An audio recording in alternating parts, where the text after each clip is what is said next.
Item ಯಾವುದೇ ಇರಲಿ try ಮಾಡಿ ಆಚಿ ಚಿಕನ್ ಮಸಾಲಾ. ಬಾಗೇಪಲ್ಲಿ ಶಾಸಕ ಎಸ್.ಎನ್. ಸುಬ್ಬಾರೆಡ್ಡಿಗೆ ಹೈಕೋರ್ಟ್ ಶಾಕ್.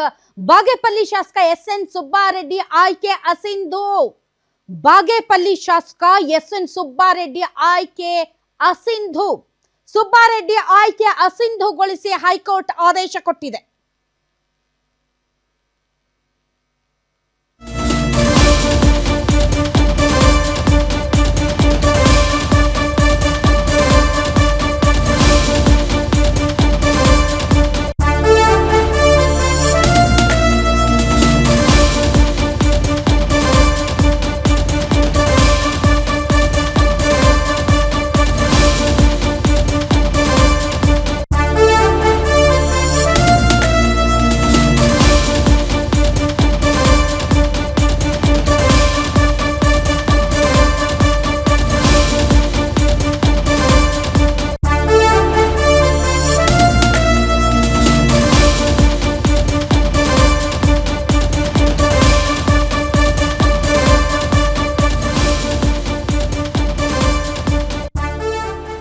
ಎಸ್ 2023 ವಿಧಾನಸಭಾ ಚುನಾವಣೆಯಲ್ಲಿ ಆಯ್ಕೆಯಾಗಿದ್ರು ಸುಬ್ಬಾರೆಡ್ಡಿ.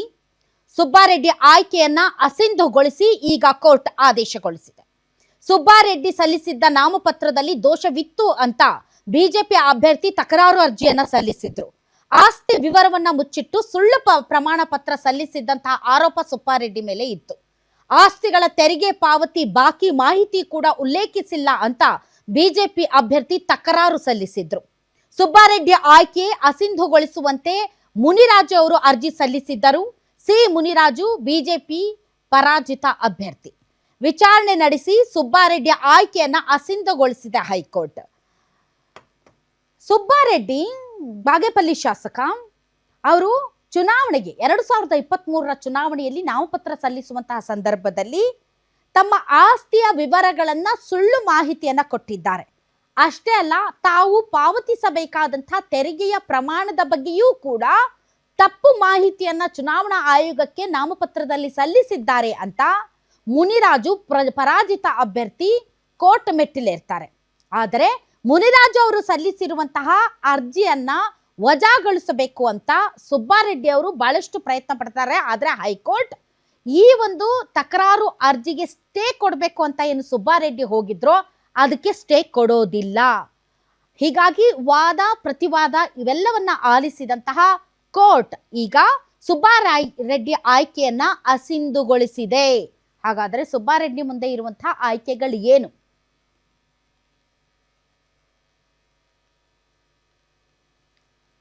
ಓಕೆ, ಈ ಬಗ್ಗೆ ನನ್ನ ಕಲೀಗ ಹೆಚ್ಚಿನ ಡೀಟೇಲ್ಸ್ ಕೊಡ್ತಾರೆ. ಮಂಜುನಾಥ್ ನಮ್ಮೊಂದಿಗೆ ಈಗ ದೂರವಾಣಿ ಸಂಪರ್ಕದಲ್ಲಿದ್ದಾರೆ. ಮಂಜುನಾಥ್, ಈ ಕೇಸ್ ಬಹಳ ದಿನಗಳಿಂದ ನಡೀತಾ ಇತ್ತು. ಇವರು ಹೈಕೋರ್ಟ್ಗೆ ಹೋಗಿದ್ರು ವಜಾ ಮಾಡಿ ಮುನಿರಾಜು ಅವರು ಹಾಕಿರುವಂತಹ ಚುನಾವಣಾ ತಕರಾರು ಅರ್ಜಿ ಅಂತ. ಬಟ್ ಕೋರ್ಟ್ ಅದಕ್ಕೆ ಯಾವುದೇ ರೀತಿಯಂತ ಸ್ಟೇ ಕೊಟ್ಟಿರಲಿಲ್ಲ. ಇವತ್ತು ಆಯ್ಕೆಯನ್ನ ಅಸಿಂಧುಗೊಳಿಸಿದೆ. ಇದರ ಬಗ್ಗೆ ಹೆಚ್ಚಿನ ಇನ್ಫಾರ್ಮೇಶನ್ ಕೊಡಿ. ಅದು 2023 ನಡೆದಿದಂತ ಚುನಾವಣೆ ಸಂದರ್ಭದಲ್ಲಿ ಏನು ನಾಮಪತ್ರವನ್ನ ಸಲ್ಲಿಸಿದ್ರು ಸುಬ್ಬಾರೆಡ್ಡಿ ಅವರು, ಅದರಲ್ಲಿ ಸಾಕಷ್ಟು ಸತ್ಯಾಂಶಗಳನ್ನ ಮುಚ್ಚಿಟ್ಟಿದ್ರು ಅಂತಕ್ಕಂಥವ್ರು. ಒಂದು, ಆಸ್ತಿ ವಿವರವನ್ನ ಮುಚ್ಚಿಟ್ಟಿದ್ರು. ಜೊತೆಗೆ ಆಸ್ತಿಗಳ ಮೇಲಿದ್ದಂತ ತೆರಿಗೆಯನ್ನ ಪಾವತಿಗೆ ಸಂಬಂಧಪಟ್ಟಂತೆ ಏನು ಈ ಹಿಂದೆ ಐಟಿ ಮತ್ತು ಇಡಿ ಅಧಿಕಾರಿಗಳು ದಾಳಿ ನಡೆಸಿದಂತ ಸಂದರ್ಭದಲ್ಲಿ ಏನೆಲ್ಲ ಆಸ್ತಿಗೆ ಸಂಬಂಧಪಟ್ಟ ದಾಖಲೆಗಳನ್ನ ಅವ್ರು ಎಷ್ಟು ತೆರಿಗೆ ವಂಚನೆ ಮಾಡಿದ್ದಾರೆ ಅನ್ನೋದ್ರ ಬಗ್ಗೆ ಒಂದು ವಿವರವನ್ನ ಕೊಟ್ಟಿದ್ರು. ಅದಕ್ಕೆ ಸಂಬಂಧಪಟ್ಟಂತೆ ಒಂದು ಮಾಹಿತಿನೂ ಸಹ ಮುಚ್ಚಿಟ್ಟಿದ್ರು. ಈ ಸಂಬಂಧಪಟ್ಟಂತೆ ಅವರ ಒಂದು ನಾಮಪತ್ರದಲ್ಲಿ ಸಾಕಷ್ಟು ತಾಂತ್ರಿಕ ದೋಷಗಳಿದ್ದಾವೆ. ಅವರ ನಾಮಪತ್ರವನ್ನ ಅಂಗೀಕರಿಸಬಾರ್ದು ಅನ್ನೋ ನಿಟ್ಟಿನಲ್ಲಿ ಮೊದಲಿಗೆ ಚುನಾವಣಾ ಆಯೋಗಕ್ಕೂ ಸಹ ದೂರನ್ನ ಕೊಟ್ಟಿದ್ರು. ಆದ್ರೂ ಸಹ ಅಲ್ಲಿ ಯಾವುದೇ ರೀತಿಯಾದಂತಹ ಒಂದು ಮುನ್ನಡೆಯನ್ನ ಸಾಧಿಸೋದಕ್ಕೆ ಬಿಜೆಪಿ ಅಭ್ಯರ್ಥಿ ಅವರಿಗೆ ಸಾಧ್ಯವಾಗಿರ್ಲಿಲ್ಲ.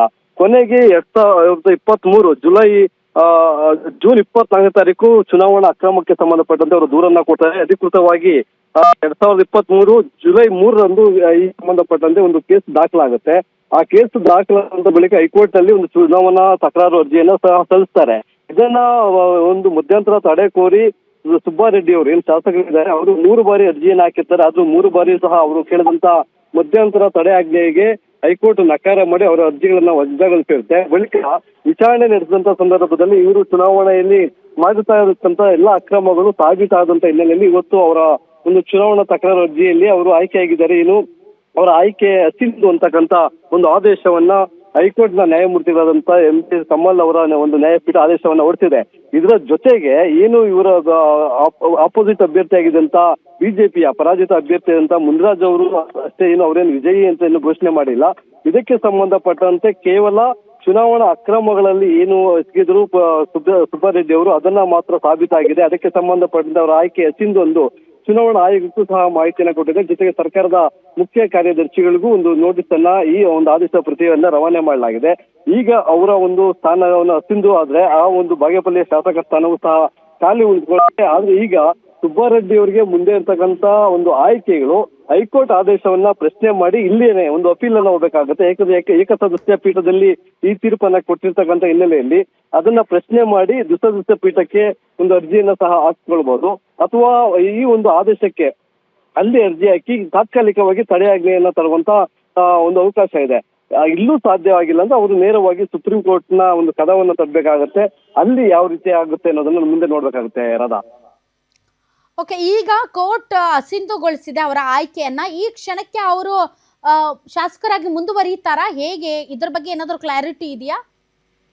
ಅದಕ್ಕೆ ಅವಕಾಶನೇ ಇಲ್ಲ ರಾಧಾ ಇಲ್ಲಿ. ಯಾಕಂದ್ರೆ ಚುನಾವಣಾ ಆಯೋಗಕ್ಕೂ ಹೈಕೋರ್ಟ್ ನ ಆದೇಶವನ್ನ ರವಾನೆ ಮಾಡಿರ್ತಕ್ಕಂಥದ್ದು, ಜೊತೆಗೆ ಸರ್ಕಾರದ ಮುಖ್ಯ ಕಾರ್ಯದರ್ಶಿಗಳೇನಿದ್ದಾರೆ ಅವ್ರಿಗೂ ಸಹ ಈ ಒಂದು ಆದೇಶದ ಪ್ರತಿಯನ್ನ ಕಳಿಸಿರ್ತಕ್ಕಂಥ ಹಿನ್ನೆಲೆಯಲ್ಲಿ ಈ ಕ್ಷಣದಿಂದಲೇ ಅವರು ಆ ಸ್ಥಾನಕ್ಕೆ ಅಸಿಂಧು ಅಂತಕ್ಕಂಥ ಆಯ್ಕೆ ಆದೇಶವನ್ನ ಬಂದಿರ್ತಕ್ಕಂಥದ್ದು. ಹೀಗಾಗಿ ಅವರು ಅದನ್ನ ಅಪೀಲ್ ಹೋಗ್ಬೇಕಾದ್ರೆ ಒಂದು ಸ್ಟೇ ಅನ್ನ ತೆಗೆದುಕೊಳ್ಬೇಕಾಗತ್ತೆ. ಏಕಸದಸ್ಯ ಪೀಠ ಏನೊಂದು ಆದೇಶವನ್ನು ಹೊರಡಿಸಿದೆ ಅದನ್ನ ಪ್ರಶ್ನೆ ಮಾಡಿ ದ್ವಿಸದಸ್ಯ ಪೀಠಕ್ಕೆ ಅರ್ಜಿ ಹಾಕಿದಾಗ ಅಲ್ಲೇನಾದ್ರೂ ತಡೆಯಾಜ್ಞೆಯನ್ನ ಕೊಟ್ಟಿದ್ರೆ ಒಂದು ವೇಳೆ ಶಾಸಕ ಸ್ಥಾನ ಕಂಟಿನ್ಯೂ ಆಗುತ್ತೆ. ಒಂದು ವೇಳೆ ತಡೆಯಾಜ್ಞೆಯನ್ನ ಕೊಟ್ಟಿಲ್ಲ ಅನ್ನೋದಾದ್ರೆ ಅವರು ಈ ಕ್ಷಣದಿಂದ ಏನು ಆದೇಶ ಆಗಿದೆ ಈ ಕ್ಷಣದಿಂದಲೇ ಅವರ ಸ್ಥಾನ ಕಳ್ಕೊಳ್ಳುವಂತ ಸಾಧ್ಯತೆ ಇರ್ತಕ್ಕಂಥದ್ದು Radha. Okay, all right Manjunath, but definitely ಇದನ್ನ ಚಾಲೆಂಜ್ ಮಾಡ್ತಾರೆ ಅವರು ಸುಬ್ಬಾರೆಡ್ಡಿ ಅವರು. ಆದರೆ ಸುಳ್ಳು ಪ್ರಮಾಣ ಪತ್ರದ ಒಂದ್ ಕಡೆ ಆದ್ರೆ ಇತ್ತೀಚೆಗೆ ಕಳೆದ ವರ್ಷ ಜುಲೈನಲ್ಲಿ ಇಡಿ ರೇಡ್ ಏನೋ ಆಗಿತ್ತು ಅಂತ ಅನ್ಸುತ್ತೆ ಇವ್ರ ಮೇಲೆ. ಆಸ್ತಿ ತೆರಿಗೆಗಳಿಗೆ ಇರ್ಬೋದು, ವಂಚನೆಗೆ ಸಂಬಂಧಪಟ್ಟಾಗೆ ಇರ್ಬೋದು. ಈ ಹಿಂದೆ ಐಟಿ ದಾಳಿ ಆಗಿತ್ತು. ಐಟಿ ದಾಳಿ ಆದಂತಹ ಸಂದರ್ಭದಲ್ಲಿ ಅಪಾರ ಪ್ರಮಾಣವಾಗಿ ಇವರು ಅಕ್ರಮ ಆಸ್ತಿಯನ್ನ ಗಳಿಕೆ ಮಾಡಿರ್ತಕ್ಕಂಥದ್ದು. ಆ ಆಸ್ತಿಗಳಿಗೆ ಸಂಬಂಧಪಟ್ಟಂತೆ ಯಾವುದೇ ತೆರಿಗೆಯನ್ನ ಪಾವತಿ ಮಾಡದೆ ಸಾಕಷ್ಟು ಪ್ರಮಾಣದಲ್ಲಿ ವಂಚನೆ ಮಾಡಿದ್ದಾರೆ ಅಂತಕ್ಕಂಥ ಒಂದು ಶಿಫಾರಸನ್ನ ಇಡಿಗೆ ಮಾಡಿದ್ರು. ಇಡಿ ಅಧಿಕಾರಿಗಳು ಸಹ ದಾಳಿ ಮಾಡಿ ಅವರ ವಿರುದ್ಧ ಒಂದು ಕೇಸನ್ನ ಸಹ ದಾಖಲು ಮಾಡ್ಕೊಂಡಿರ್ತಾರೆ. ಆದ್ರೆ ಇಡಿ ತನಿಖೆಗೆ ಇವರು ಸ್ಟೇಯನ್ನ ತೆಗೆದುಕೊಂಡ್ ಬಂದಿದ್ರು. ಆದ್ರೆ ಚುನಾವಣಾ ಅಕ್ರಮದಲ್ಲಿ ಏನು ಇವರು ಎಸಗಿದ್ರು ಅದಕ್ಕೆ ಸಂಬಂಧಪಟ್ಟಂತೆ ಯಾವುದೇ ರೀತಿಯಾದಂತಹ ಮಧ್ಯಂತರ ಒಂದು ತಡೆಯಾಜ್ಞೆಯನ್ನ ತೆಗೆದುಕೊಳ್ಳುವಂತ ಪ್ರಯತ್ನವನ್ನ ಕಾನೂನು ಹೋರಾಟವನ್ನ ಸಹ ಮಾಡ್ತಾರೆ.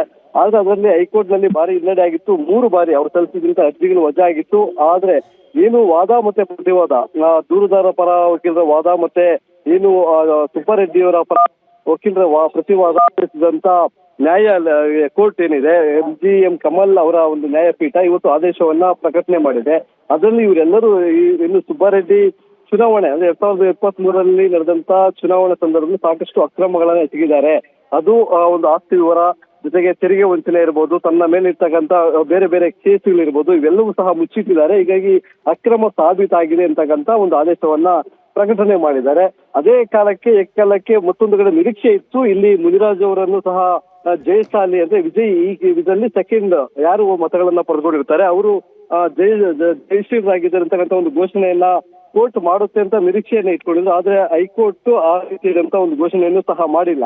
ಇಲ್ಲಿ ಕೇವಲ ಚುನಾವಣಾ ತಕರಾರು ಅರ್ಜಿಯನ್ನ ಸಲ್ಲಿಸಿದ್ರು. ಅದಕ್ಕೆ ಸಂಬಂಧಪಟ್ಟಂತೆ ಏನು ವಿಚಾರಣೆಯಲ್ಲಿ ಸಾಬೀತಾಗಿರ್ತಕ್ಕಂಥ ಹಿನ್ನೆಲೆಯಲ್ಲಿ ಈ ಒಂದು ಆದೇಶವನ್ನು ಹೊರಡಿಸಿದೆ. ಇನ್ನು ಮುಂದಿನ ಕ್ರಮವನ್ನ ಚುನಾವಣಾ ಆಯೋಗ ಕೈಗೊಳ್ಳಬೇಕು, ಜೊತೆಗೆ ಸರ್ಕಾರದ ಕಾರ್ಯದರ್ಶಿಗಳು ಕೈಗೊಳ್ಳಬೇಕು ಅಂತಕ್ಕಂಥ ಒಂದು ಸೂಚನೆಯನ್ನ ಕೊಟ್ಟಿರ್ತಕ್ಕಂಥದ್ದು Radha. Okay, thank you Manjunath ನಿಮ್ಮ ಎಲ್ಲ ಮಾಹಿತಿಗಾಗಿ.